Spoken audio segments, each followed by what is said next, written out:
வேதத்தில் பரிசுத்த லூக்கா எழுதின சுவிசேஷம் 13ஆம் அதிகாரம் 10 முதல் 13 வசனங்களை நான் வேதத்திலிருந்து உங்களுக்காக வாசிக்கிறேன்.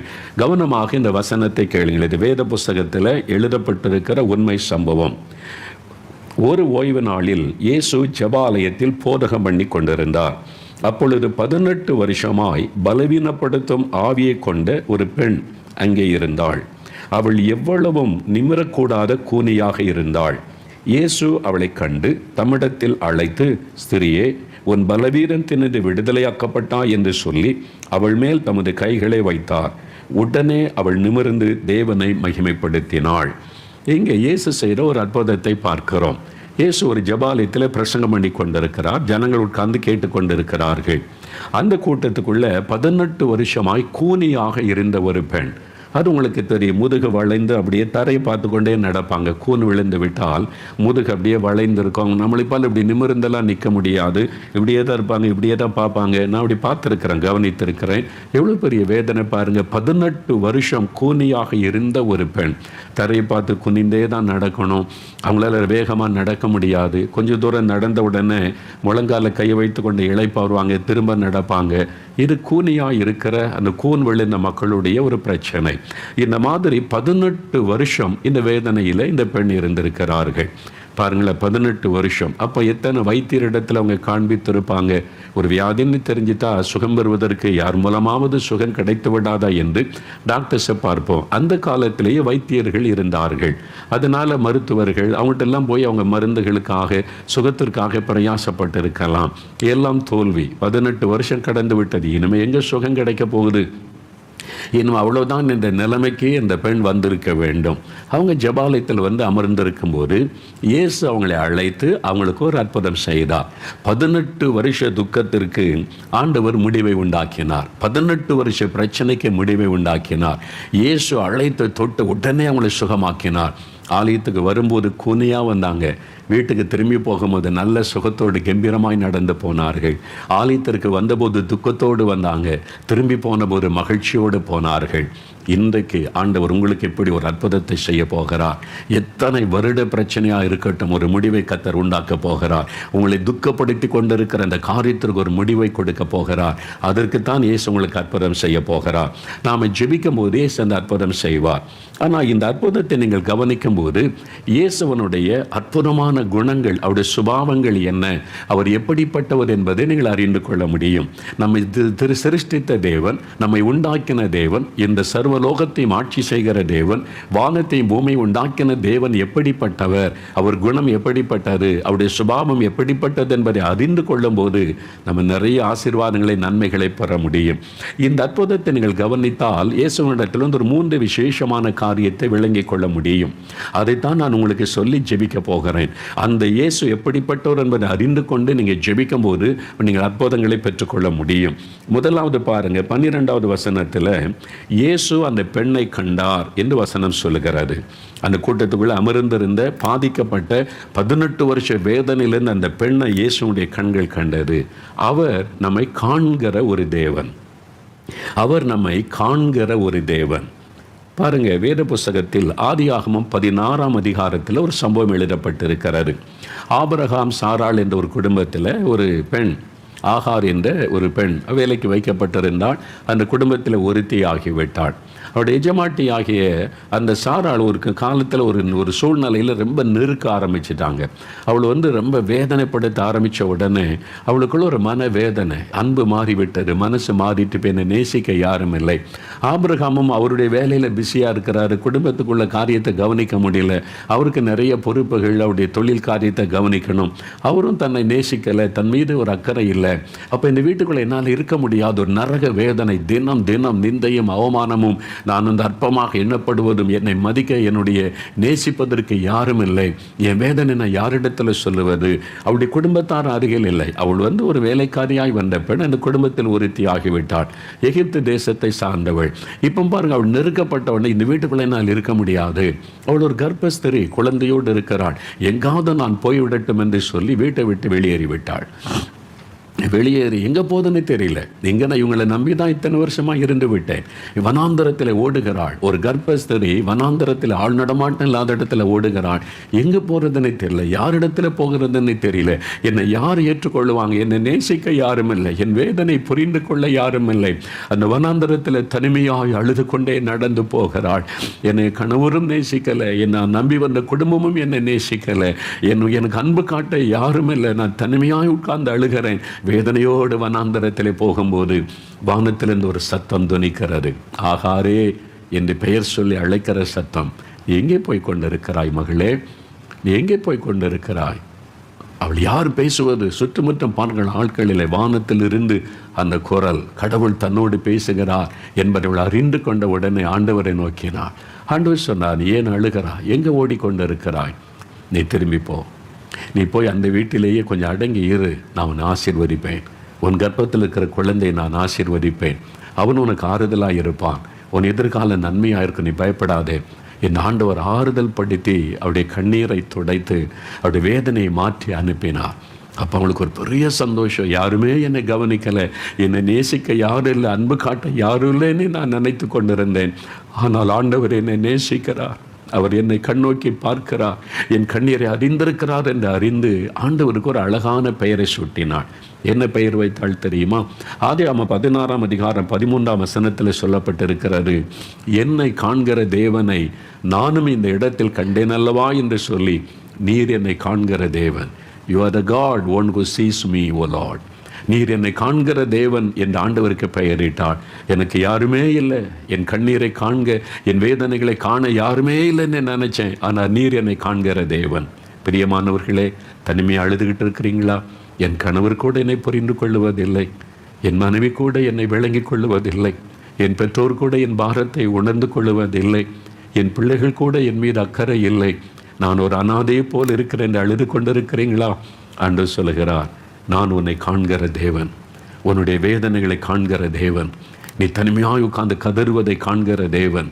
ஆண்டவர் சொல்லுகிற இயேசு உங்களை காண்கிற ஒரு ஆண்டவர். பிரியமானவர்களே, யாத்திராகமம் 3ஆம் அதிகாரம் 7ஆம் வசனத்தை வாசிக்கும் போது, இஸ்ரவேல் ஜனங்கள் எகிப்து தேசத்தில் ஒடுக்கப்பட்டு அவங்க நெருக்கப்பட்ட போது ஆண்டவர் சொல்லுகிற, என் ஜனத்தின் உபத்திரவத்தை நான் கண்டேன். நீங்கள் உபத்திரப்பட்டு கொண்டு இருக்கிறீங்களா? உங்கள் வீட்டுக்குள்ளே வேலை செய்கிற இடத்துல, வசிக்கிற இடத்துல நெருக்கப்பட்டு கொண்டு இருக்கிறீங்களா? ஐயோ, இந்த வேதனை யாரிடத்துல சொல்லுவேன் நீ கலங்குறீங்களா? ஆண்டவர் சொல்லுகிறார், உன்னுடைய வேதனைகளை நான் கண்டேன், என் ஜனங்கள் படுகிற உபத்திரவத்தை நான் கண்டேன் என்று ஆண்டவர் சொல்லுகிறார். தனிமையாக உட்காந்து அழுகிறீங்களா? வியாதி நிமித்தம், கடன் பிரச்சனை நிமித்தம், குழந்தை இல்லாததை நிமித்தம், நிந்தைகள் அவமானத்தை நிமித்தம் அழுது கொண்டிருக்கிறீங்களா? என் பிரச்சனைக்கு முடிவே இல்லையா நீ அழுகிறீங்களா? ஏசாயா 38ஆம் அதிகாரம் 5ஆம் வசனத்தில் ஆண்டவர் அழுது கொண்டிருந்த ஒரு மனிதனை சந்திக்கிறார். தேசத்தை ஆளுகை செய்கிற ராஜா. அவர் சொல்லுகிறார், உன் கண்ணீரை நான் கண்டேன், உன் விண்ணப்பத்தை நான் கேட்டேன். நீ அழாதே இசைக்கியா, நீ அழாதே, உன் கண்ணீரை நான் கண்டேன், உன் விண்ணப்பத்தை கேட்டேன், உன் ஆயுசு நாளை கூட்டி தருகிறேன் என்று வியாதி படுக்கை ஆண்டவர் மாற்றினார். நீங்கள் மரண படுக்கையில் இருக்கிறீங்களா? யாரோ ஒருவரை மரண படுக்கையில் வைத்து கொண்டு அழுது கொண்டு இருக்கிறீங்களா? என் குழந்தை மரித்து விடுமோ, என் கணவர் மரித்து விடுவாரோ, என்னுடைய மனைவி மரித்து விடுவார்களோ என்று அழுது கொண்டு இருக்கிறீங்களா? ஆண்டவர் சொல்லுகிறார், உன் கண்ணீரை நான் கண்டேன், உன் விண்ணப்பத்தை நான் கேட்டேன் என்பதாய் நம்மை காண்கிற ஒரு தேவன். அவர் உங்களை காண்கிற தேவன் என்பதை அறிந்து கொள்ளுங்க. பிரியமானவர்களே, அநேக ஆண்டுகளுக்கு முன்பாய் கன்னியாகுமரி மாவட்டத்தில் குளித்துறை என்கிற ஒரு இடம் இருக்கிறார். அங்கே நான் ஊழியத்திற்கு சென்றிருந்தேன் ஒரு முறை. இது நடந்து 30 வருஷத்துக்கு மேலே இருக்கும். அங்கே ஒரு ஆலயத்தின் வளாகத்திலே இந்த கூட்டம் நடைபெற்றது. அந்த மைதானத்தில் திரளான மக்கள் வசனத்தை கேட்க கூடி வந்தார்கள். 2 நாள் கூட்டம் மகிமையாய் முடிந்தது. கடைசி நாள் கூட்டம் திரளான மக்கள் வந்திருக்கிறாங்க. அந்த இடத்துல ஆண்டவருடைய வசனத்தை பிரசங்கிக்க நான் எழுந்து நின்றபோது ஒரு 10-15 நிமிஷம் தான் பிரசங்கம் நடந்திருக்கும். திடீரென்று மழை அடித்தது. பயங்கரமான மழை, சும்மா லேசு தூறல் அல்ல. ஆனால் ஜனங்களாம் நனைந்து கொண்டே உட்கார்ந்துருக்கிறாங்க. அதுக்கு மேலே இப்படி நனைந்து ஈரமான சூழ்நிலையில் அமர்ந்து ஒரு மனதோடு வசனத்தை கேட்க முடியாது அல்லவா? அப்போ ஆவியானவர் நடத்தினார், ஜனங்களுக்காக ஜெபம் பண்ணு என்பதாய். உடனே சொன்னேன், நாம் எல்லாரும் எழுந்துருங்க, நம்ம எல்லாம் ஜெபிக்க போகிறோம், நீங்கள் ஜெபித்த ஆசீர்வாதத்தோடு போக வேண்டும் என்று ஜெபத்தை நடத்த ஆரம்பித்தேன். வியாதி உள்ள இடங்க, வியாதி உள்ள இடத்துல கை வைங்க, உங்களுக்காக ஜெபிக்க ஆரம்பிங்கன்னா முழு கூட்டம் ஆண்டவரை நோக்கி ஜெபிக்க ஆரம்பித்தார்கள். நான் அவர்களுக்காக ஆண்டவரை நோக்கி ஜெபம் பண்ணி கொண்டே இருக்கும்போது திடீரென்று என் கண் முன்னால் ஒரு காட்சியை தேவன் நிறுத்தினார். அந்த கூட்டத்தின் பின்பகுதியில் ரொம்ப தூரமாக, அந்த கூட்டம் நடக்கிற இடத்துல லைட்டு போட்டிருக்கிறாங்க, ஆனால் அதுக்கு வெளியில் இருட்டான ஒரு பகுதி, ஒரு மரத்தின் அடியில் ஒரு மனிதர் ஒரு முக்காடு மாதிரி போட்டுக்கொண்டு மூடிக்கொண்டு அப்படியே இருக்கிறதை என் கண்களே பார்க்க முடிந்தது. நான் கண்ணை திறந்தால் பார்க்க முடியாது, அவ்வளோ தூரம் அங்கே யார் நிற்கிறதுன்னு தெரியல. நான் கண்ணை மூடினால் அது தெரிகிறது. அப்போ எனக்கு தெரிந்தது ஆண்டவர் இந்த ஒரு ஆளை எனக்கு காண்பிக்கிறார் என்று. அப்போ இருதயத்தில் ஆவியானவர் தெளிவாய் சொன்னார், அங்கே ஒரு மனிதன் நிற்கிறான், இந்த கூட்டத்திற்கு வெளியில், கூட்டத்திற்குள் வெளிச்சத்தில் வர முடியாதபடி விரும்பாதபடி அந்த இருட்டில் ஒரு மரத்தின் அடியில் நிற்கிறான். அவனுடைய ஜெபம் கேட்கப்பட்டது. நான் அவனுக்கு அற்புதம் செய்கிறேன்னு இந்த ஆண்டவர் சொன்னார். என்ன காரியம் என்றால் தேவன் அதையும் பேசினார். அவன் தொழு நோயினால் பாதிக்கப்பட்டு அந்த தொழு நோயினால் சரீரமெல்லாம் அழுகி நாட்டம் எடுத்ததினால ஜனங்கள் மத்தியிலே வருவதற்கு அவன் வெட்கப்பட்டு கொண்டு அவன் இந்த மரத்தடியிலே ஒளிந்திருந்து இந்த வசனத்தை கேட்டு ஜெபிக்க வந்திருந்தான். அவனுடைய ஜெபம் கேட்கப்பட்டது. நான் அவனை கண்டேன், அவனுக்கு சுகம் கொடுத்து விட்டேன் என்று சொல் என்று ஆவியானவர் பேசினார். ஆண்டவர் சொன்னதை நான் மேடையிலிருந்து சொன்னேன். இது மாதிரி தூரமாய் மரத்தடியில் ஒரு மரின இருட்டில் நிற்கிறீங்க, இன்னும் வியாதியோடு நீங்கள் வந்திருக்கிறது இயேசு பார்க்கிறார். உங்களுடைய ஜெபம் கேட்கப்பட்டது, நீங்கள் சுகம் அடைகிறீர்கள் இயேசுவின் நாமத்தினால சொல்லி ஜெபம் பண்ணி கூட்டெல்லாம் முடிந்து வந்து விட்டேன் நான். அவ்வளவுதான். சில வருடங்கள் கழித்து ஒரு நாள் என்னை பார்க்க ஒரு நண்பர் வந்தார். 10-15 வருஷம் கழித்து தான் ஒரு நண்பர் என்னை பார்க்க நம்முடைய இயேசுடைய அலுவலகத்துக்கு வந்திருந்தார். ஒரு காணிக்கை கொண்டு வந்திருந்தார். அது பெரும் தொகையாக இருந்தது. அது கிராமத்தில் ஆண்டவரை ஆராதிக்க ஆலயம் இல்லாத இடம் இருக்கிறதுல அவங்களுக்கு ஆலயம் கட்டுவதற்கென்று நாங்கள் உதவி செய்வது அவருக்கு தெரியும். அதுக்கு ஆண்டவர் என்கிட்ட பேசினார். நான் சேர்த்து வச்சிருந்த காணிக்கையை கொண்டு வந்திருக்கிறேன். அவரை பார்த்து ஒரு ஏழை மனிதராக இருந்தார். என்ன செய்கிறேன்னு கேட்டேன். நான் கொத்தனார் வேலை செய்கிறேன், டெய்லி வேலை செய்கிறேன், எங்கள் குடும்பம் நல்லா தான் இருக்குன்னு மகிழ்ச்சியோடு சொன்னார். அப்போ கஷ்டப்பட்டு இந்த பணத்தை நீங்கள் சேர்த்துக்கிட்டே வந்திருக்கேன், இது எதுக்காகன்னு கேட்டேன். என் மகனை காலேஜில் படிக்க வைக்கணும் அப்படின்னு சொல்லி தான் சேர்த்துக்கிட்டு வந்தேன். அப்போ என்ன படிக்கிறான்? +2 படிக்கிறான், அடுத்த வருஷம் காலேஜில் சேர்க்கணும். மகனுடைய காலேஜுக்கு என்று வைத்திருந்த பணத்தை கொண்டு வந்திருக்கீங்களே, எனக்கு அது வாங்க மனம் இல்லை, அதனால் பையனுடைய படிப்புக்கு உள்ள பணம் இதை கொண்டு வந்திருக்கீங்களா? இல்லை, நான் இயேசுவை ரொம்ப நேசிக்கிறேன், அவர் மேலே உள்ள அன்பினால் இதை நான் கொடுக்கணும், இது மாதிரி கிராமத்தில் ஆராதிக்க ஆலயம் இல்லாத மக்களுக்கு இதை பயன்படுத்தணும்னு சொல்லி கொண்டு வந்திருக்கிறேன், முதல் தொகையை வச்சுக்கிடுங்க, நான் இன்னும் கொண்டு வரேன்னு சொல்கிறாரு. ஆண்டவர் மேலே இயேசு மேலே அவ்வளவு அன்பு. நான் ஆச்சரியமாக அவரை பார்த்து கொண்டு இருந்தேன். நீங்கள் ஏன் இந்த அளவுக்கு இயேசுவை நேசிக்கிறீங்க அப்படின்னு கேட்டபோது தான் சொன்னார், ஐயா நீங்கள் ஒரு 10-12 வருஷத்துக்கு முன்னால் குளித்துறைக்கு மீட்டிங் நடத்த வந்துருந்தீங்கல்ல? ஆமாம் வந்துடுறேன். கடைசி நாளில் மழைலாம் வந்தது, எனக்கு நல்லா ஞாபகம் இருக்குது. கடைசி 10 நிமிஷம் தான் பிரசங்கம் பண்ணியிருப்பேன், மழை வந்துட்டு. அந்த ஜெப நேரத்தில் நீங்கள் ஒன்று சொன்னீங்க, மேடையிலிருந்து கூட்டத்துக்கு பின்னால் மரத்தடியில் இருட்டில் ஒரு மனிதன் நின்று இன்ன வியாதியோடு நீங்கள் ஜெபிக்கிறீங்க, தொழுநோயினால் பாதிக்கப்பட்டு இயேசு உங்களை குணமாக்குகிறார், அவருடைய ஜெபம் கேட்கப்பட்டதுன்னு சொன்னீங்கல்ல. நான் யோசித்து பார்த்தா, ஆமாம் எனக்கு ஞாபகம் இருக்குது, ஆண்டவர் என் கண்ணில் காமிச்சார், ஆள் முகந்தரில் கருப்பாக ஒரு ஆள் நிற்கிறது மட்டும் தெரிந்ததுன்னு சொன்னேன். அது நான் தான். அவர் சொன்னார், நான் குஷ்டரோகத்தினால் பாதிக்கப்பட்டு மருத்துவம் செய்யக்கூட வெட்கப்பட்டு வீட்டுக்குள்ளேயே நான் இருந்தேன், வெளியே போக வெட்கப்பட்டு எனக்கு இப்படி ஒரு வியாதியா என்று புழுங்கி கொண்டிருந்தேன். என் சரீரம் மளிகை நாற்றம் எடுக்கிற நிலைமைக்கு வந்து விட்டது. இந்த கூட்டம் நடக்கிறது அறிந்தபோது எல்லாரும் போன பிறகு நான் போரை வைத்து மூடிக்கொண்டு என்னை மறைத்து கொண்டு தனியாக கூட்டத்துக்குள்ளே வராமல் பின்னால் இந்த இருட்டில் மரத்தடியில் நின்று கொண்டு உங்களுடைய பிரசங்கத்தை கேட்டு ஆண்டவரிடத்தில் கண்ணீரோடு ஜெபம் பண்ணினேன். அப்போ தான் நீங்கள் உங்கள் மூலமாக ஆண்டவர் சொன்னார், உன் ஜெபம் கேட்கப்பட்டார், நான் உன்னை குணமாக்குகிறேன் என்று. அன்றைக்கு இயேசு என்னை தொட்டார், அந்த வியாதியை மறைய பண்ணி விட்டார். இன்றைக்கி கையை பாருங்கள், உடம்பை பாருங்கள், குஷ்டரோக வியாதி வந்ததற்குரிய அடையாளமே இல்லாதபடி இயேசு என்னை குணமாக்கி எனக்கு ஒரு மனைவி, பிள்ளைகள், வாழ்க்கை கொடுத்திருக்கிறார். ஐயா, நான் உயிரோடு இன்னைக்கு இருக்க காரணம் இயேசு.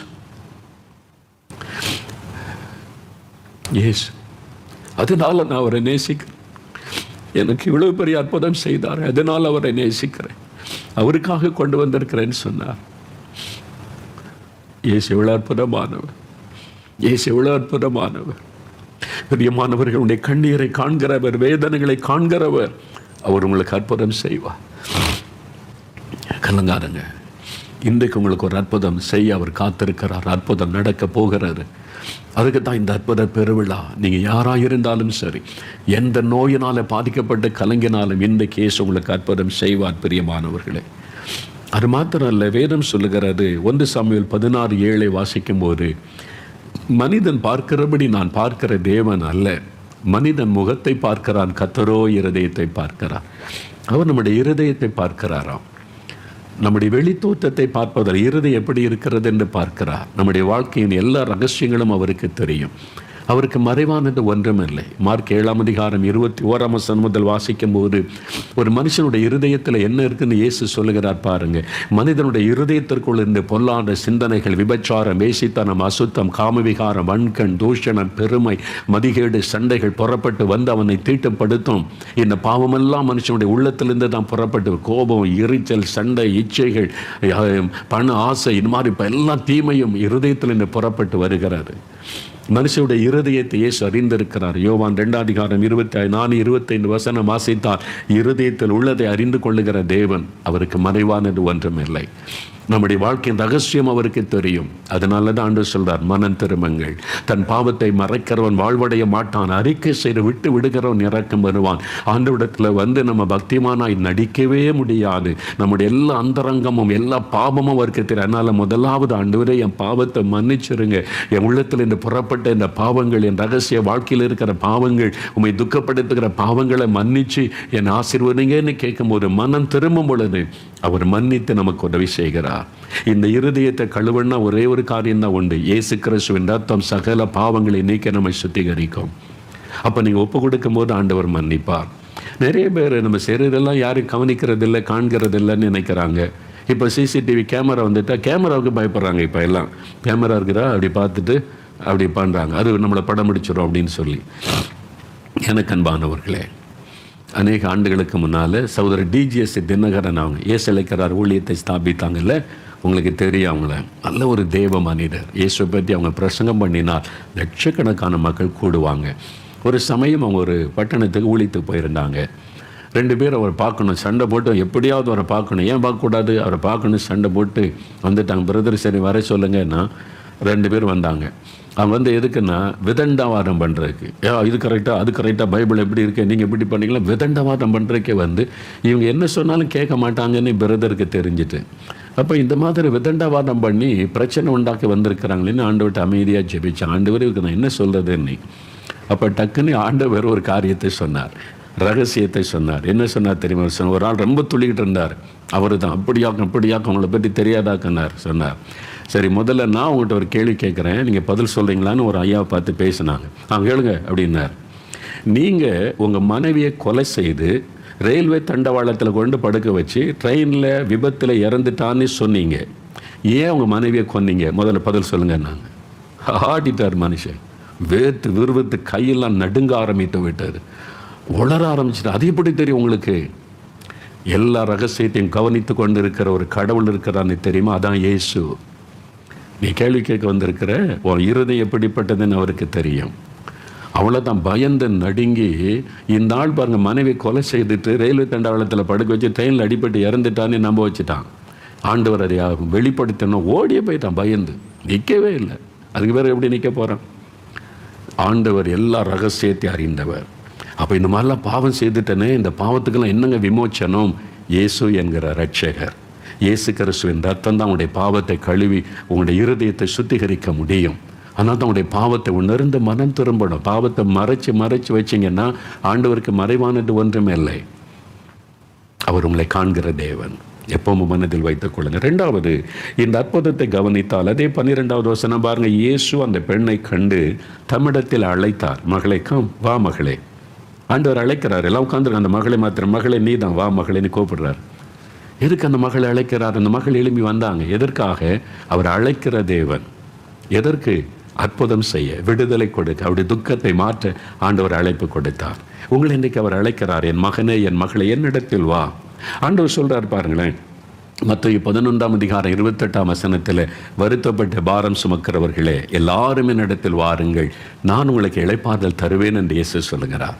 உங்களைத்தான் அழைக்கிற வருத்தப்பட்ட பாரம் சுமந்து சுமந்து வேதனைப்பட்டு கொண்டிருக்கிற மகனே, மகளே, come unto me, I will give you rest. என்கிட்ட வா, உனக்கு இளைப்பாறுதல் தருவேன், அந்த பாரத்தை மாற்றுவேன் என்று சொல்லுகிறார். பாவத்தின் பாரம், வியாதியின் வேதனை, அந்த துக்கம், பயம் எல்லாத்தையும் மாற்றி உனக்கு நல்ல ஒரு சந்தோஷம், மகிழ்ச்சி, ஒரு இளைப்பாறுதல் அதை உனக்கு தருவேன் என்று வாக்கு கொடுக்கிறார். ஆண்டு சொல்ல, என்னிடத்தில் வருகிற ஒருவரை நான் புறம்பே தள்ள மாட்டேன் என்று யோவான் 6:37 இயேசு சொல்லுகிறார். நீங்கள் வரும்போது நீங்கள் என்ன மதம், என்ன ஜாதி, என்ன மொழி பேசுகிறீங்க, இதெல்லாம் இயேசு பார்க்கவே மாட்டார். ஏன்னா அவர் எல்லாருக்கும் பொதுவான ஆண்டவர், வானத்தை பூமியை சிருஷ்டித்த தேவன், சர்வலோகத்தின் ஆண்டவர் என்று அழைக்கப்படுகிறவர். அதனால் நீங்கள் அவரிடத்தில் வரும்போது யாரையும் புறம்பே தள்ள மாட்டார், எல்லாரையும் நேசிக்க. பாவினி கூட யாரையும் தள்ள மாட்டார். பாவம் செய்து அதனால மன வேதனையோடு இருக்கிறவங்கள கூட நீ வா, நான் உனக்கு பாவத்திலிருந்து விடுதலை தருகிறேன் என்று சொல்லுகிறாரே தவிர, நீ பாவி என் பக்கத்தில் வராத நீ ஒருவரையும் அவர் புறம்பே தள்ளுவதில்லை. அவர் பாவிகளின் சிநேகிதன் என்று அழைக்கப்பட்டவர். அவர் உங்களை நேசிக்கிறார், உங்களை அழைக்கிறார்.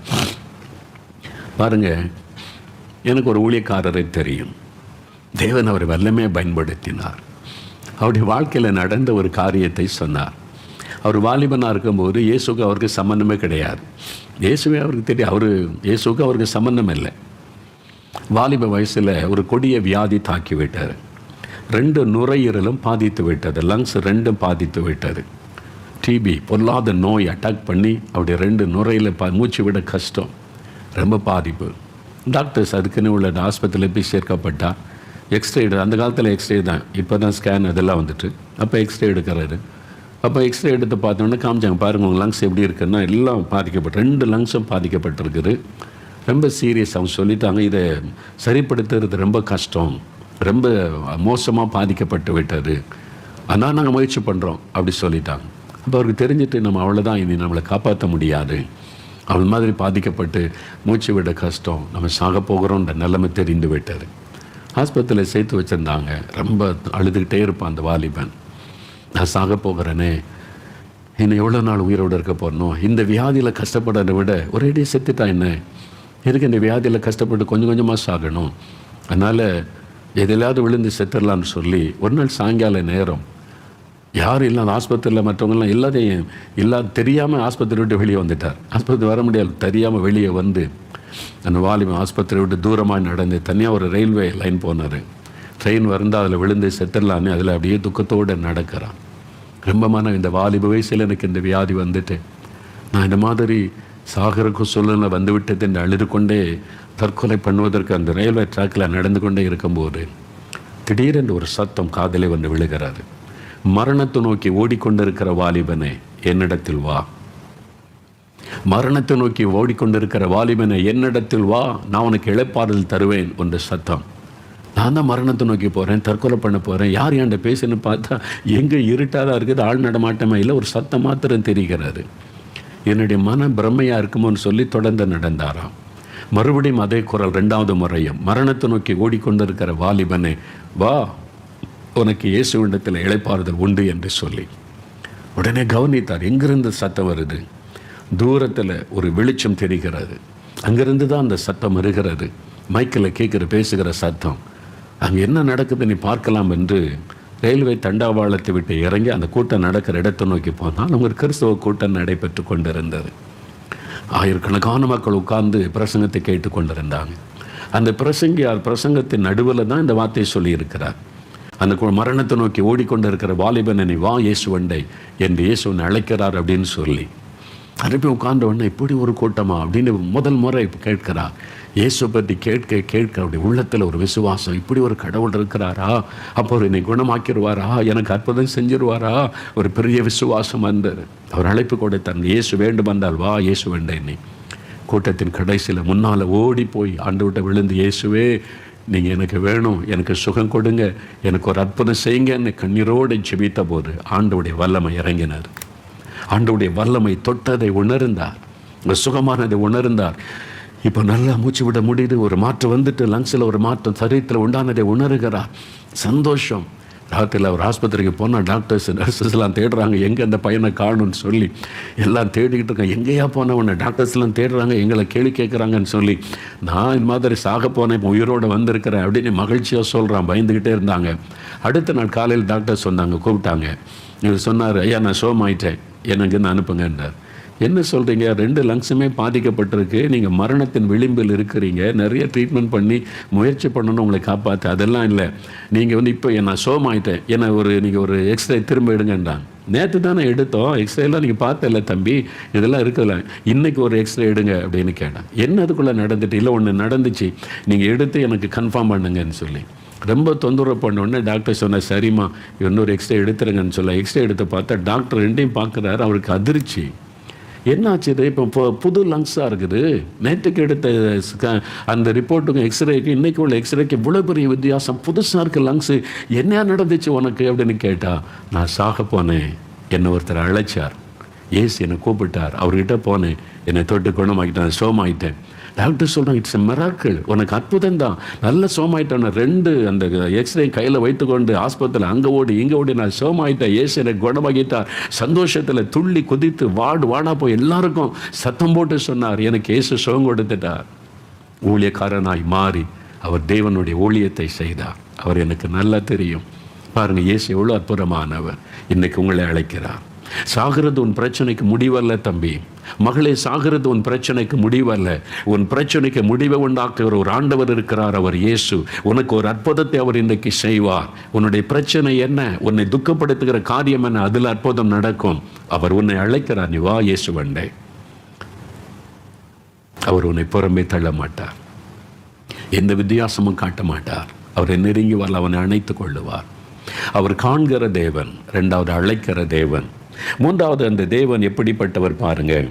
13ஆம் வசனம் பாருங்க. அந்த பெண் எழுந்து இயேசுவண்டை வந்தபோது அவள் மேல் தமது கைகளை இயேசு வைத்து, ஸ்திரியே உன் பலவீனத்தில் நின்று நீ விடுதலையாக்கப்பட்டாய் அப்படின்னு சொன்னார். உடனே அவள் நிமிர்ந்து தேவனை மகிமைப்படுத்தினாள். இயேசு தொட்டு அற்புதம் செய்தார். அவர் கைப்பட்ட உடனே ஒரு அற்புதம் நடக்கிறது. அவள் நிமிர்ந்து தேவனை மகிமைப்படுத்தினாள். 18 வருஷ வேதனைக்கு ஆண்டவர் முடிவை உண்டாக்கினார்.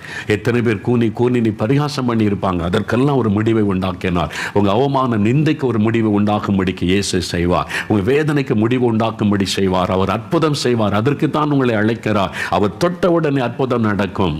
அவருடைய கைப்பட்ட உடனே அற்புதம் நடக்கும். பாருங்கள், வேத புஸ்தகத்தில் மத்தேயு 8ஆம் அதிகாரம் 3ஆம் வசனத்தை வாசிக்கும் போது, குஷ்டரோகி ஒருவன் வருகிறான், இயேசுவை நோக்கி கோப்படுகிறான். இயேசு அவனை தோட்டவுடன் குஷ்டரோகம் மறைந்து பூரண சுகமானான் என்று வாசிக்கிறோம். மத்தேயு 8ஆம் அதிகாரம் 14-15 வசனத்தை பாருங்கள். பேதுரு வீட்டுக்கு இயேசு வந்தபோது அவனுடைய மாமி ஜுரம், மரணப்படுக்கை, அவ்வளோதான், இனி மரித்து விடுவாளுங்கிற நிலைமையில் ஒரு மரணத்தை கொண்டு வருகிற ஒரு ஜுரத்தினால் பாதிக்கப்பட்டிருந்தார். இயேசு வந்து தொட்டார். உடனே அந்த மரண வியாதி விலகி படுக்கை விட்டு எழுந்தாள் என்பதாக வேதம் சொல்லுகிறாரு. மத்தேயு 9ஆம் அதிகாரம் 29ஆம் வசனத்தை பாருங்க. 2 குருடர்கள் வந்து இயேசுவேன்னு கூப்பிட்டாங்க. அவருடைய கைகளை நீட்டி அவருடைய கண்களை தொட்டார். உடனே அவங்க பார்வை அடைந்தார்கள் என்று வாசிக்கிறார். இயேசு தொட்ட உடனே அற்புதம் நடக்கும். லூக்கா 8ஆம் அதிகாரம் 54ஆம் வசனத்தை பாருங்க. மரித்து போன ஒரு சிறுபெண், தாயின் தகப்பன் அழுகிறாங்க. இயேசு தன் கையை நீட்டி அந்த சிறுபெண்ணை பிடித்து எழுந்திரு என்று சொன்னார். குழந்தைக்குள்ளே உயிர் வந்து விட்டது. அற்புதம் இயேசு இன்றைக்கு உங்களுக்கு செய்வார். அவர் தொட்டவுடன் அற்புதம் நடக்கும். பிரியமானவர்களே, ஒரு அற்புதம் எனக்கு ஞாபகத்தில் வருகிற. அநேக ஆண்டுகளுக்கு முன்னால் சேலத்தில் ஒரு கூட்டம் நடைபெற்றது. அப்போ அந்த பஸ் ஸ்டாண்ட்லலாம் இரவு கூட்டம் நடந்த பஸ் ஸ்டாண்டு இப்போ அந்த இடத்துல வந்து விட்டது. அந்த நாட்களில் கூட்டம் நடக்கிற இடம் கொடுப்பாங்க. அப்படியே அந்த பெரிய மைதானம் கூட்டம் 4 நாட்கள் கூட்டம். அந்த நாட்களில் 4 நாட்கள் கூட்டம் நடைபெறும். அப்பாதுரை பிரதர் ஒரு நாள் பேசுவாங்க, நான் 3 நாள் செய்தி கொடுப்பேன். அப்போ கடைசி நாள் கூட்டத்தில் சாட்சி சொல்ல பலர் முன் வந்தபோது ஒரு சகோதரர் வந்தார். அவர் சொன்ன சாட்சி இப்பவும் ஞாபகத்தில் ஏன் தெரியுமா? அவரும் இதே மாதிரி 18 வருஷம் அந்த வியாதியில் பாதிக்கப்பட்டிருந்தார். 18 இயர்ஸ். இந்த பெண்ணை மாதிரியே 18 வருஷம். என்ன பிரச்சனை? ஸ்பைனல் கார்டில் பிரச்சனை, அவருடைய முதுகுத்தண்டில் பிரச்சனை, வலி. டாக்டர் சொல்லிட்டாங்க, ஸ்பைனல் கார்டு பிரச்சனை, அதில் கை வச்சா அது பெரிய பிரச்சனை ஆகிரும், ஒருவேளை வேறு காம்ப்ளிகேட்டை உண்டாக்கிற முடியும், அதனால் நீங்கள் கொஞ்சம் அட்ஜஸ்ட் பண்ணி நீங்கள் வாழ பழகிக்கொள்ளுங்கன்னு சொல்லிட்டாங்க. அவரால் பைக் ஓட்ட முடியாது, கடினமான பொருளை தூக்க முடியாது, நிறைய பிரச்சனைகள். ராத்திரி படுக்கையில் நம்மை போல சாதாரணமாக படுத்து உறங்க முடியாது. 18 வருஷம் அந்த முருகத்தண்டில் வலி, வேதனை, எலும்பில் பிரச்சனை, ஸ்பைனல் கார்டு ப்ராப்ளம். ரொம்ப நேரம் உட்காந்துட்டு எழும்புனா அவ்வளோதான், ரொம்ப கஷ்டம். ரொம்ப நேரம் நிற்க முடியாது. எவ்வளோ ஒரு வேதனை பாருங்கள். அவர் சொன்னார், முதல் நாள் கூட்டத்துக்கு நான் வந்திருந்தேன், பின்னால் நின்று கொண்டிருந்தேன். முதல் நாள் கூட்டத்தில் வந்து பின்னால் நின்று கொண்டிருந்தேன். ஜப நேரத்தில் ஆண்டவரே என்னையும் சுகமாக்கும், முதுகில் பின்னால் கை வைத்து ஜெபிக்க முடியாதுன்னு இருதயத்தில் கை வைத்து நீங்கள் சொன்னீங்க, வியாதி உள்ள இடத்துல கை வைத்து ஜெபிங்கன்னு சொல்லி நானும் இயேசுவை என்னை தொடும், என்னை குணமாக்கும், 18 வருஷமாக வேதனைப்படுறேனே அப்படின்னு ஜெபிக்கும் போது ஒரு கரம் என்னை தொட்டது. அவர் சொன்னார், ஒரு கரம் என் முதுகை தொட்டது. உடனே அந்த வலி மறைந்து போனது. 18 வருஷ வேதனை மறைந்தது. நான் வீட்டில் போய் இந்த 2 நாளாக நல்லா சோதித்து பார்த்துட்டேன், பைக் ஓட்டி பார்த்துட்டேன், படுத்து பார்த்துட்டேன், எளியும் பார்த்துட்டேன். கம்ப்ளீட்டாக ஆண்டவர் என்னை ஹீல் பண்ணிட்டார். அதனால் தான் கடைசி நாளில் நான் சாட்சி சொல்ல வந்திருக்கிறேன்னார். நான் அவர்கிட்ட கேட்டவரை பார்த்து, என்ன இயேசு தொட்டார்ன்றீங்க, அந்த அனுபவத்தை சொல்லுங்கள் எப்படி என்பதாக கேட்டேன். அவர் சொன்னால், நான் வந்து இருதயத்தில் கை வைத்து என்னை முதுகில் கை வைக்க முடியாது, அதில் ஜெபித்து கொண்டே இருக்கும்போது இயேசுவை தொடும், வியாதியஸ்தரை குணமாக்குன்னு நீங்கள் மேடையிலேருந்து ஜெபம் பண்ணி கொண்டு இருந்தீங்க. திடீரென்று என் முதுகை ஒருவர் தடவி கொடுத்ததை போல் இருந்தார். அவர் சொன்னார், ஒரு முதுகை அப்படியே எனக்கு தடவி கொடுத்ததை போல் இருந்தது. யார் என்னை தொடராங்கன்னு பின்னால் திரும்பி பார்த்தா பின்னால் யாருமே கிடையாது. நான் தான் கூட்டத்தின் கடைசியில் நிற்கிறேன், தூரமாக ஒதுங்கி நின்று கொண்டிருந்தேன், பின்னால் யாருமே இல்லை. அப்போதான் அறிந்து கொண்டது இயேசுடைய தொடுதல். அந்த நிமிஷம் ஒரு வல்லமை எனக்குள்ளே இறங்கின உடனே வலி மறைந்தது. எவ்வளோ சந்தோஷம் இல்லை. 18 வருஷ வேதனை இயேசு மாற்றிட்டார். மகிழ்ச்சியோடு சொன்னார். இப்போவும் என் கண் முன்னால் அவர் சாட்சி சொல்லி மகிழ்ச்சியோடு சொன்னது ஞாபகம் இருக்கிறது. துக்கம் சந்தோஷமாய் மாறினது. இன்றைக்கு இன்னும் கொஞ்ச நேரத்தில் நம்ம ஜெபிக்க போகிறோம். உங்களுடைய துக்கம் சந்தோஷமாய் மாறப்போகிறார். இயேசு தொட்ட உடனே ஒரு அற்புதம் நடக்கும். உங்களுடைய வியாதி மறையும், பூரண சுகத்தை பெற்றுக்கொள்ளுவீங்க. பிரியமானவர்களே, உங்களுடைய கண்ணீரை துடைப்பார். உங்களுடைய கண்ணீரை கொண்டு வருகிற காரியம் என்ன? கற்பத்தின் கனி இல்லையேன்னு ஒரு சகோதரி சாட்சியை கேட்டீங்களே, இலங்கையிலேருந்து எப்படி அழுதாங்க, வேதனையோடு வந்து அவங்க கை வைத்து ஜெபிச்சாங்க. கர்ப்பத்தில் எனக்கு அந்த ஆசீர்வாதத்தை தாருன்னு ஆண்டவருடைய வல்லமை தொட்டது. உடனே உணர்ந்தாங்க அவருடைய தொடுதலை. உடனே ஆண்டவர் கற்பத்தின் கனியை கொடுத்து ஆசீர்வதித்து விட்டார். பாருங்க, 2 ரெட்டிப்பான் ஆசீர்வாதம் கொடுத்து மகிழ பண்ணி இருக்கிறார். நிந்தை மாறும், உங்களுடைய கண்ணீர் துடைக்கப்படும். உங்களுக்கு இயேசு அற்புதம் செய்வார். அது மாத்திரமல்ல, பாவத்திலிருந்து விடுதலை, இயேசு தொட்டவுடன் விடுதலை உண்டாகும். பாருங்க, நம்ம தொடர்ந்து வாரந்தோறும் நம்ம ஜெப நடத்துல ஜெபிக்கலாமாங்க. 45 வருஷமாக மதுபானமா ஒரு ஐயா, 45 வருஷம் குடி மதுபானம். குடும்பம் எப்படி இருக்கும் பாருங்கள். மனைவிக்கு வேதனை, பிள்ளைகளுக்கு வேதனை, கண்ணீர், துக்கம். அதனால் ஒரு துக்கம் கணவருடைய குடியினால். இப்போ அவருக்கு தெரிஞ்சுட்டு, என்னால் மனைவி துக்கம், பிள்ளைகள் துக்கம், யாருக்கும் சந்தோஷம் இல்லை, என்னால் அதை விடவும் முடியல. விட நினைச்சாலும் விட முடியல. அது என்னை பிடித்து கொண்டாரு. விட முடியல. நான் என்ன செய்கிறது? சம்பாதிக்கிற பணம்லாம் அதில் போய் விடுகிறாரு. இந்த லாக்டவுன் காலத்தில் வெளியே போக முடியாதுல, வீட்டில் உட்காந்துட்டார்.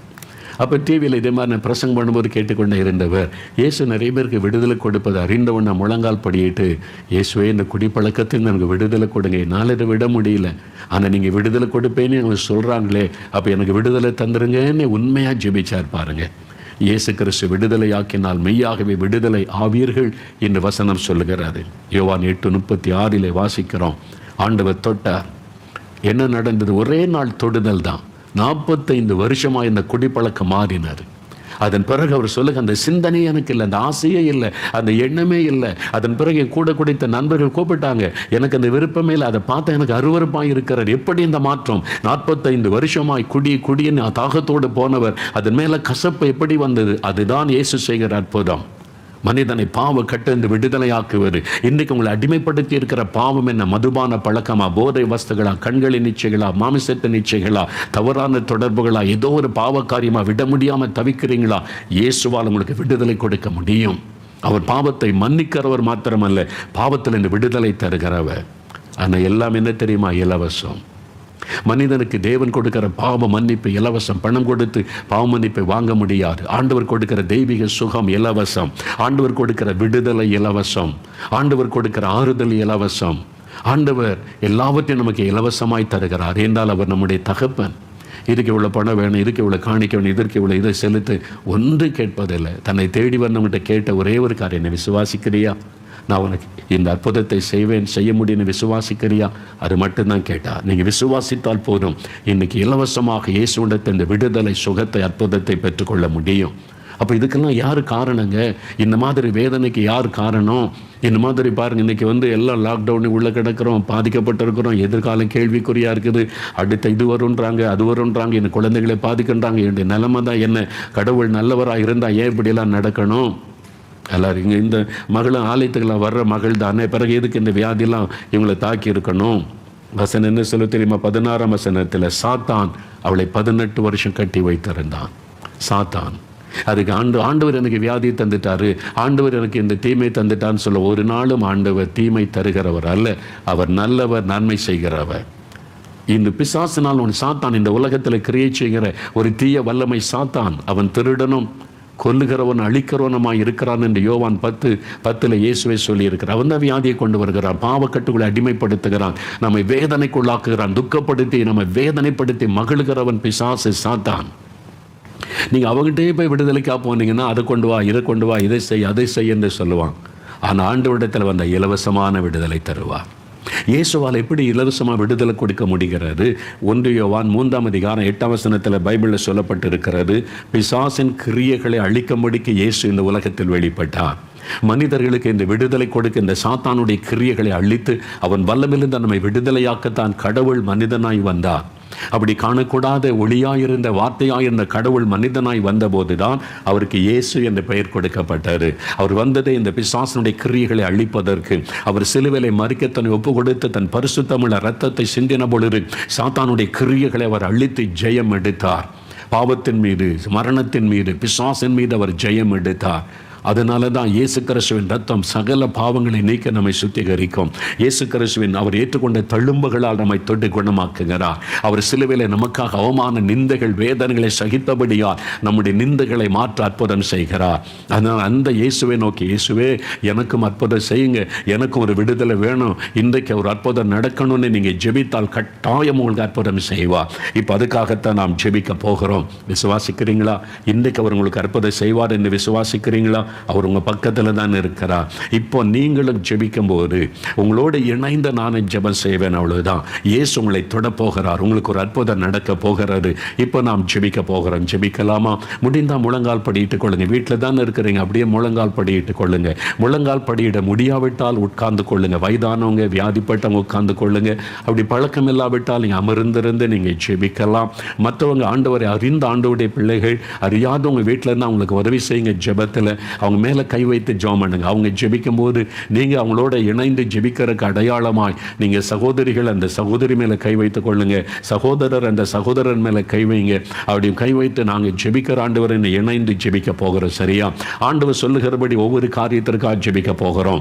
முதலாவது பாவ மன்னிப்பு, பாவத்திலிருந்து விடுதலை. இதுதான் ஆண்டவர் செய்கிற மிகப்பெரிய அற்புதம். ஒரு மனிதனுக்கு பாவ மன்னிப்பின் சந்தோஷத்தை கொடுத்து பாவத்தின் வல்லமிலிருந்து இயேசு விடுதலை ஆக்குவது. அதுதான் முதலாவது பெரிய அற்புதம் இயேசு உங்களுக்கு செய்ய விரும்புகிறார். உங்க பாவம் மன்னிக்கப்படணும், பாவத்தில் எனக்கு ஒரு விடுதலை வேணும், இனிமேல் இந்த பாவம் வேண்டாம், பாவத்தின் பாரம் என்னை அழுத்துகிறது, ஐயோ இதில் இந்த விடுதலை வேண்டும் என்கிறவர்களுக்காக முதலாவது ஜெபிக்க போகிறோம். அதன் பிறகு சுகத்துக்காக, ஆசீர்வாதத்துக்காக ஜெபிக்க போகிறோம். ஒவ்வொரு காரியமாக ஜெபிக்கலாம். சரியா? முதலாவது எனக்கு இந்த பாவத்தில் இந்த விடுதலை வேணும், எனக்கு பாவ மன்னிப்பின் சமாதானம் வேணும், இந்த பாவ பாரம் என்னை விட்டு விலகணும், இந்த குற்ற மனசாட்சி என்னை பாதிக்கிறது, அதிலிருந்து ஒரு விடுதலை வேணும்.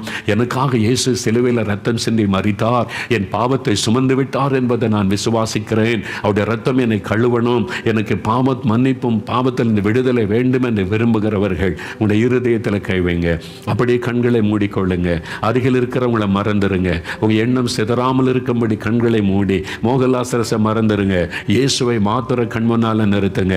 உங்களுக்காக சிலுவை சுமந்தவர், உங்களுக்காக சிலுவையில் ரத்தம் சிந்தினவர், உங்களுடைய பாவங்களை தன் மீது ஏற்றுக்கொண்டு தன் பரிசுத்தமுள்ள ரத்தத்தை சிந்தினவர். இயேசுவே என் பாவத்தை மன்னிங்க, இயேசுவே உங்கள் ரத்தத்தினால என்னை கழுவுங்க, இயேசுவே இந்த பாவத்தில் எனக்கு விடுதலை கொடுங்க, இயேசுவே பாவ மன்னிப்பின் சமாதானத்தை எனக்கு தாங்க, இயேசுவே என் உள்ளத்தில் நீங்கள் வாங்க, என் தகப்பனாக எனக்குள்ள வாங்க, என் உள்ளத்தில் வந்து நீங்கள் வாசம் பண்ணுங்க.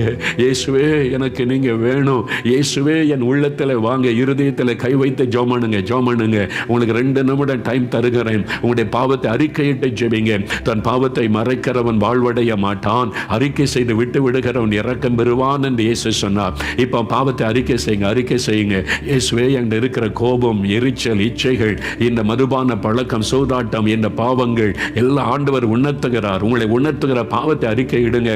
ஆண்டவரே, இந்த பாவத்தை செய்துட்ட மன்னிங்க, உங்க ரத்தத்தினால என் இருதயத்தை கழுவுங்க, என் உள்ளத்துல வாங்க, ஜெபிங்க. வாலிப தம்பி, உன்னோடு ஆண்டவர் பேசுகிறார். வாலிப மகளே, உன்னோடு ஆண்டவர் பேசுகிறார். உங்கள் பாவங்கள் செவேரென்று இருந்தாலும் அது பஞ்சை போல் வெண்மையாகும். ஆண்டவர் சொல்லுகிறார், உன் பாவம் எவ்வளவு கொடிதாய் இருந்தாலும் என்னுடைய ரத்தத்தினால உன்னை கழுவி பரிசுத்தப்படுத்துவேன். ஆண்டவர் உங்களுக்கு சொல்லுகிறார், ஒப்பகொடு, ஒப்பகொடு. வாலிப மகளே, வாலிப தம்பி, ஒப்பகொடுங்க, ஜெபம் பண்ணுங்க, ஜெபம் பண்ணுங்க. இயேசுவே, என் பாவத்தை மன்னிங்க.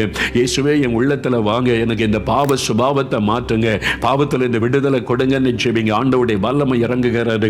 தகப்பனே, யார் யார் தங்களுடைய பாவத்தை உணர்ந்து, இயேசுவே எனக்கு பாவ மன்னிப்பு வேணும், சமாதானம் வேணும், பாவத்தில் இந்த விடுதலை வேண்டும், இயேசுவே என் உள்ளத்தில் வாங்க, என்னை உங்களை ரட்சகராய் ஆண்டவராய் ஏற்றுக்கொள்ளுகிறார்களோ, இந்த சகோதரனுக்காக ஜெபிக்கிறேன், இந்த சகோதரிக்காக ஜெபிக்கிறேன். இவங்களுக்காக சிலுவை சுமந்ததை நினைத்தருளும், இவர்களுக்காக சிலுவையில் ரத்தம் சிந்தினதை நினைத்தருளும், இவர்களுக்காக வாரினால் அடிக்கப்பட்ட நினைத்தருளும். இப்பொழுது உம்முடைய இரத்தத்தின் வல்லமை அவர்களுக்குள் இறங்குவதாக. இயேசுவின் இரத்தம் சகல பாவங்களை நீக்கி சுத்திகரிக்கும் என்ற உம்முடைய வார்த்தையின்படி உம்முடைய இரத்தத்தின் வல்லமை அவருடைய இருதயத்தை கழுவி சுத்திகரிக்கட்டும், பாவமரை கழுவி சுத்திகரிக்கட்டும், பாவத்தின் வல்லமையிலிருந்து ஒரு விடுதலை உண்டாகட்டும். இந்த பாவத்தை கொண்டு வருகிற பொல்லாத பிசாசின் கிரியைகள் அழிக்கப்படட்டும். அந்த மதுபானத்தை கொண்டு வருகிற போதை வஸ்துகளை கொண்டு வருகிற பொல்லாத ஆவிகள் விலகட்டும் இயேசுவின் நாமத்தில். இச்சையின் ஆவிகள் விலகட்டும், வேசித்தனத்தின் ஆவிகள் இயேசுவின் நாமத்தில் விலகட்டும், கோபம், எரிச்சலை தூண்டுகிற அந்த ஆவிகள் இயேசுவின் நாமத்தில் விலகட்டும். உம்முடைய இரத்தத்தின் வல்லமை அவர்களுக்குள் இறங்கட்டும், பாவத்தில் இந்த விடுதலை உண்டாகட்டும், பாவ கட்டுகள் அறுக்கப்படட்டும். உம்முடைய இரத்தம் அவளை கழுவி சுத்திகரிக்கட்டும், சுத்திகரிக்கட்டும். நீங்க சொல்லுங்க, இயேசுவே என் உள்ளத்தில் வாரும், இயேசுவே எனக்குள் வந்து தங்க இரும், எனக்கு தகப்பனாக இரும் அப்பா, எனக்குள்ள இந்த சமாதானம் எப்போதும் இருக்கணும்ப்பா, இயேசுவே என் உள்ளத்தில் வாரும், ஏற்றுக்கொள்கிறேன். நீங்க ஜெபிக்க ஆண்டவருடைய பிரசன்னம் உங்களை தொடுகிறது, பாவத்தின் பாரம் விலகுகிறது, அந்த கட்டுகள் அறுக்கப்படுகிறது, உங்களுக்குள்ள ஒரு தேவ சமாதானம் வருகிறது, மகிழ்ச்சி வருகிறது. இப்ப சொல்லுங்க, இயேசுவே உமக்கு ஸ்தோத்திரம் சொல்லுங்க, வாய் திறந்து சொல்லுங்க. இயேசுவே என் பாவத்தை மன்னித்ததற்காய் ஸ்தோத்திரம், இயேசுவே எனக்கு விடுதலை கொடுத்ததற்காய் ஸ்தோத்திரம், இயேசுவே என் உள்ளத்தில் நீங்க வந்துவிட்டதற்காய் ஸ்தோத்திரம், இயேசுவே இந்த பாவத்தின் பாரம் என்னை விட்டு விலகினதற்காய் ஸ்தோத்திரம், எனக்கு தகப்பனாக ரட்சகராக எனக்குள் வந்ததற்காய் ஸ்தோத்திரம். வாய் திறந்து சொல்லுங்க, இயேசுவே உமக்கு ஸ்தோத்திரம், ஸ்தோத்திரம். நீங்க துதிக்க துதிக்க ஒரு சந்தோஷம் உள்ளத்தை நிரப்புகிறது. அதுதான் ரட்சிப்பின் சந்தோஷம், பாவ மன்னிப்பின் சந்தோஷம். இயேசுவே என் பாவத்தை மன்னித்ததற்காய் ஸ்தோத்திரம், ஸ்தோத்திரம். ஆண்டவரை துதிக்க துதிக்க இதோட சந்தோஷம், மகிழ்ச்சி உள்ளத்தை நிரப்பிக் கொண்டு இருக்கிறது. ஆண்டவருக்கு நன்றி. தகப்பனே, ஒவ்வொருவருடைய உள்ளத்திலும் நீர் பிரவேசித்து பாவ மன்னிப்பின் சந்தோஷத்தை தந்ததற்காய் ஸ்தோத்திரம், ஸ்தோத்திரம் என்று உம்மை துதிக்கிறோம் அப்பா. உமக்கு நன்றி. இவர்களை உம்முடைய கரத்தில் ஒப்பு கொடுக்கிறேன். கடைசி வரை உங்களை பாதுகாத்து உம்முடைய வருகையிலே காணப்படுகிற ஸ்லாக்கியத்தை கொடுத்து ஆசீர்வதியும். இயேசு கிறிஸ்துவின் நாமத்தில் ஜெபிக்கிறோம் பிதாவே, ஆமென்.